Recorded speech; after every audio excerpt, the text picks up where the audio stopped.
The level of medical students is already overwhelming. Tips on how we can maintain balance.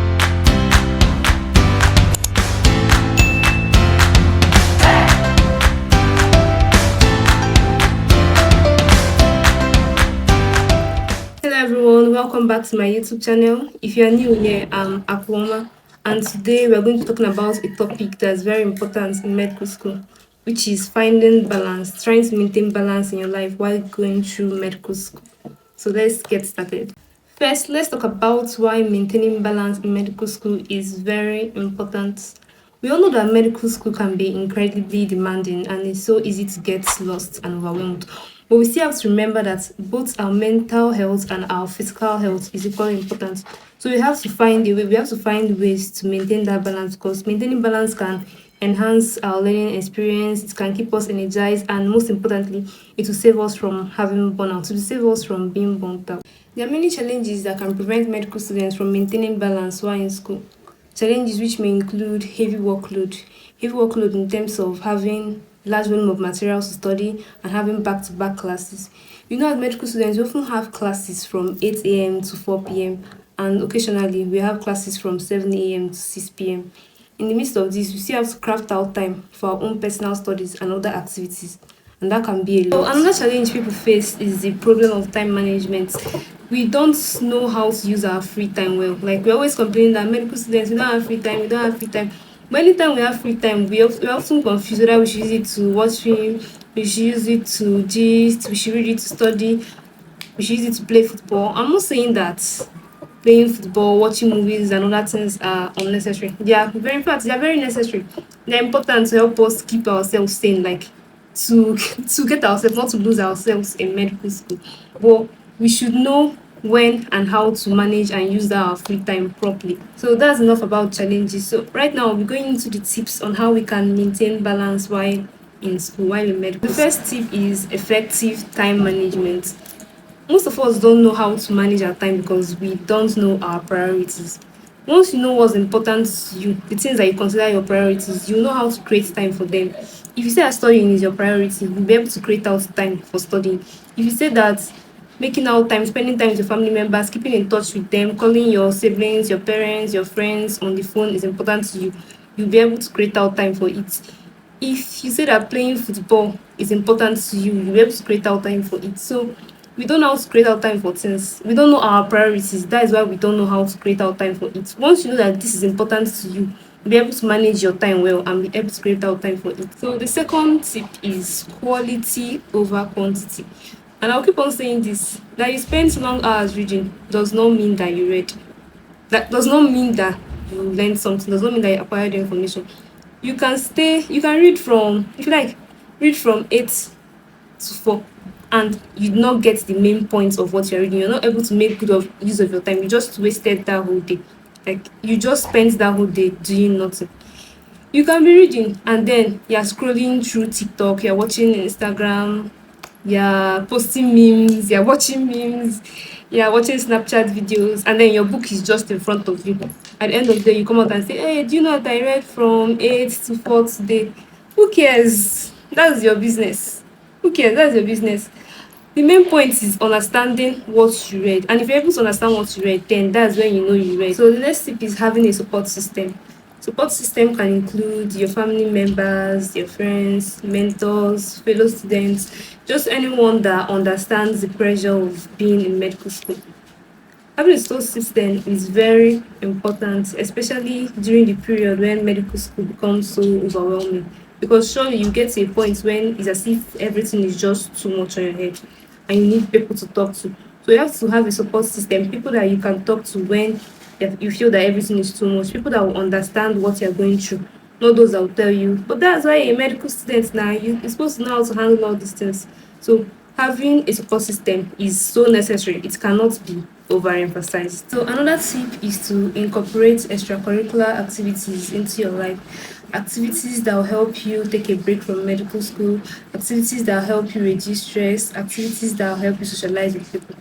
Remember that you're not only a medical student, you're also a human being. So you don't have to just bury yourself into studying that at the end of the day you don't know how to relate with other people. Engage yourself in activities that help you socialize with people. So my next tip, and a very important one, is to learn how to set boundaries and how to say no. You have to know what you can handle. You have to know your limits so that you don't end up overcommitting to different social activities. You must not be at every church activity. You must not participate in every game in the school. You must not attend every party that is going on in town. You must not be doing all this, especially when you know that you should be studying or taking care of yourself.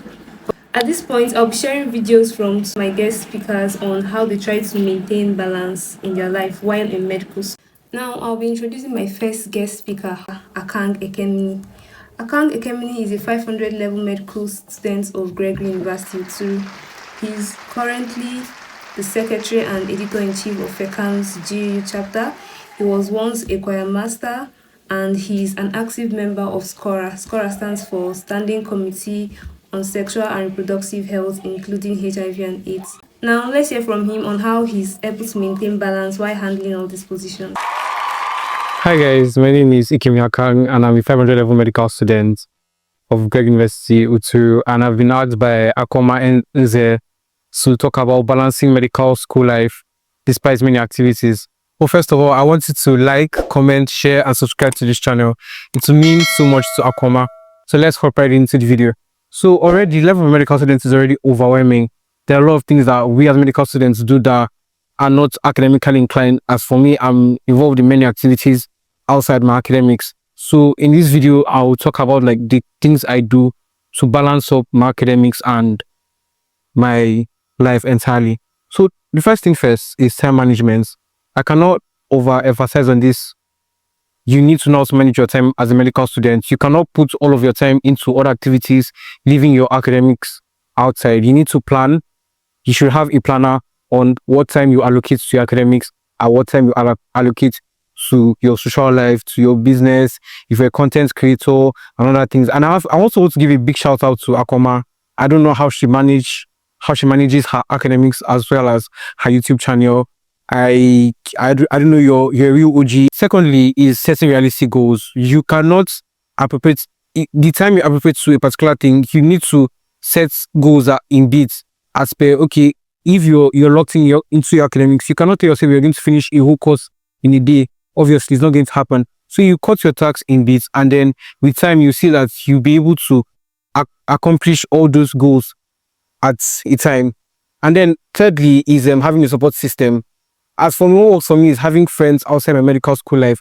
Obviously, I cannot share my problems with someone that's going through the same thing that I'm going through. So I call my friends, I call my family, I call my loved ones, and then they take me outside, like the whole mental breakdown from medical school. You know, we talk with G's. Another thing is finding a skill you love, that you have passion for. As for me, I love to sing. I love to, go out, adventure, Netflix and chill. You go to cinema with your friends. You just have fun, and then that takes your mind outside like the stress of medical school. And then thirdly is God.